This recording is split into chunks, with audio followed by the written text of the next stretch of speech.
Bonjour mes chers élèves, j'espère que vous allez bien. Alors comme vous voyez, aujourd'hui on va commencer par une nouvelle leçon d'orthographe.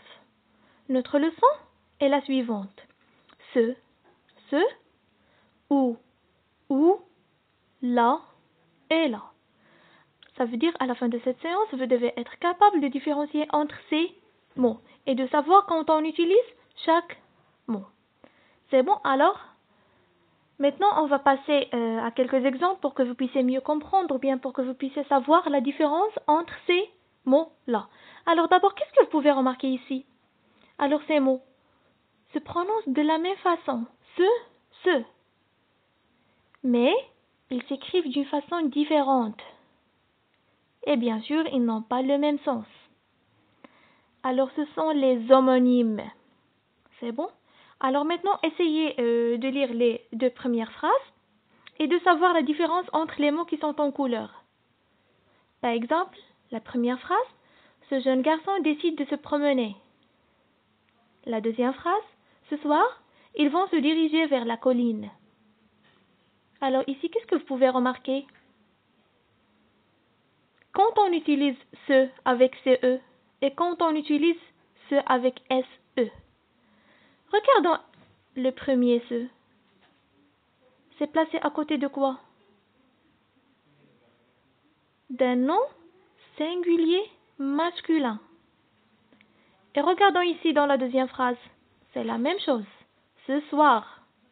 Alors celui-ci est placé devant un nom singulier masculin. Par contre, regardons le deuxième ce. Alors, est placé devant un verbe. La deuxième aussi est placée devant un verbe. Le verbe diriger. C'est bon? Alors dans ce cas-là, on peut remarquer ou bien on peut constater que ce avec CE se place toujours devant un nom singulier masculin. Son pluriel est C. Par exemple, au lieu de dire ce jeune garçon, si je vais dire ces jeunes garçons, je ne peux pas dire ce jeune garçon pluriel. C'est bon? Alors, et ce se place toujours devant un verbe. Ça veut dire, on l'appelle un verbe pronominal. Et on peut aussi trouver ce dans la troisième personne du singulier. Par exemple, on peut dire il se lève. C'est bon? Ou bien la troisième personne aussi du pluriel.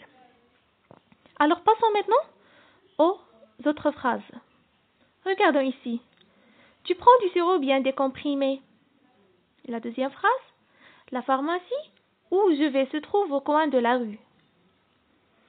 Alors, qu'est-ce que vous pouvez remarquer ici la différence entre ces deux phrases? Ou plutôt les deux mots.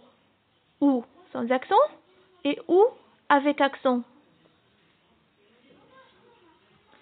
Alors, dans la première phrase, tu prends du sirop bien décomprimé. Alors ici, il nous exprime quoi? C'est un choix. Ça veut dire est-ce que tu veux ça ou bien ça. Et on peut le remplacer par ou bien plutôt ou, juste ou décomprimé. C'est bon? Alors qu'est-ce que vous pouvez remarquer ici? C'est un choix.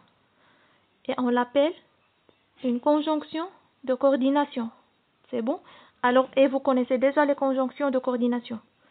Maintenant, on va passer à la deuxième phrase. La pharmacie où je vais se trouve au coin de la rue. Regardons ici où.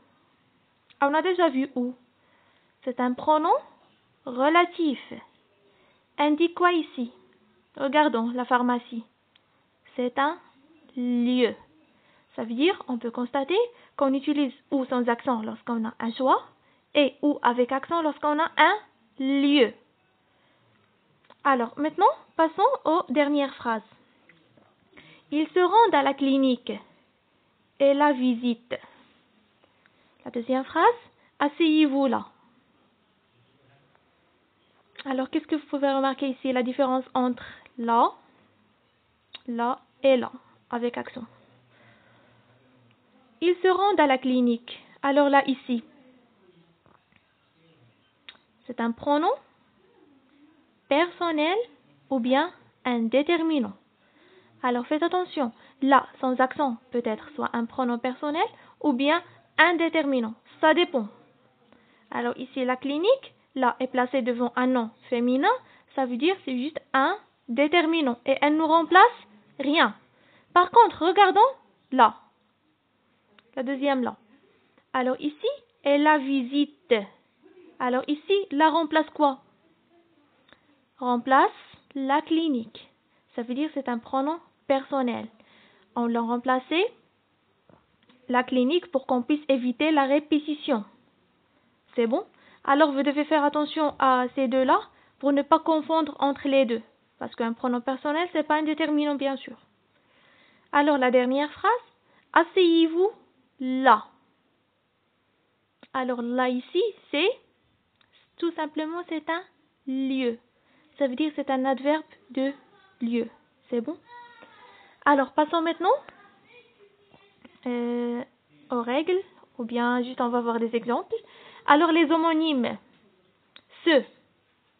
On a comme exemple ce garçon, on peut dire ce soir, on peut dire ainsi de suite. Il y a pas mal d'exemples. L'essentiel que vous connaissez ou bien vous devez savoir quand vous utilisez ce avec C ou bien ce avec S. Alors le deuxième exemple, se promener. C'est bon? Alors à vous de trouver d'autres exemples pour que vous puissiez mieux comprendre ou bien pour que vous puissiez savoir la différence. Là et là. La pomme ou bien là avec accent on peut dire je suis là. Ou bien où. Alors où, c'est le choix, sans accent bien sûr. Tu veux un pantalon bleu ou bien blond. Ou avec accent, c'est le lieu. Mais où étais-tu? Alors ici, c'est le lieu. Alors ici, c'est la règle. Distinguer ce et ce. Alors, ce est un déterminant démonstratif. Il est toujours placé devant un nom singulier masculin. C'est ça ce qu'on est en train de dire, ce garçon, ce soir, ainsi de suite. Il a pour pluriel c'est. Alors la deuxième phrase, ce ou bien S apostrophe est un pronom personnel. Il est toujours placé devant un verbe pronominal. C'est ça ce qu'on est en train de dire, il se sauve ou bien se sauver, ou bien il avec S se sauve. C'est bon? Alors maintenant la différence entre ou sans accent et ou avec accent. Alors ou est une conjonction de coordination qui indique un choix. Regardons, c'est l'exemple qu'on a déjà vu. Tu prends du sirop bien décomprimé. Alors, le deuxième exemple, où est un pronom relatif qui indique le lieu. La pharmacie où je vais se trouve au coin de la rue. Alors ici où, ça veut dire il remplace la pharmacie. Ça veut dire c'est un lieu. Alors, et maintenant passons aux derniers homonymes. On a là avec accent et là sans accent. Alors là, avec accent, c'est un adverbe de lieu, comme on a vu dans l'exemple et comme on a déjà dit. Asseyez-vous là. Et la deuxième là peut être un pronom personnel ou bien un déterminant. Ça veut dire que vous devez faire attention, ça dépend de sa place dans la phrase. Ils se rendent à la clinique et la visitent. Alors c'est bon, je pense que tout ce qu'on a vu c'est déjà clair et net et c'est largement suffisant. Maintenant vous essayez de trouver des exemples de chaque mot pour que vous puissiez mieux comprendre ou bien mieux savoir de quoi s'agit-il. Et si vous avez des questions ou bien si vous n'avez pas compris quelque chose, n'hésitez pas à me poser des questions, je suis toujours là, à votre disposition bien sûr. Alors maintenant prenez vos cahiers et vous devez faire cet exercice. Alors la question est déjà claire, pour chaque phrase choisis le mot qui convient. La première phrase, ce chien est mignon. Ça veut dire soit ce avec S, soit ce avec C. La deuxième phrase, ce soir nous allons se promener. Alors soit ce avec SE, soit avec CE. La troisième phrase, la voiture n'est pas encore là. La même chose, je suis là. Je cherche où se trouve l'hôpital. Et la dernière phrase, nous passons 2 ou 3 examens. C'est bon? Alors, maintenant, vous devez faire cet exercice et après, on va le corriger ensemble, bien sûr. Allez, bon courage et merci pour votre attention.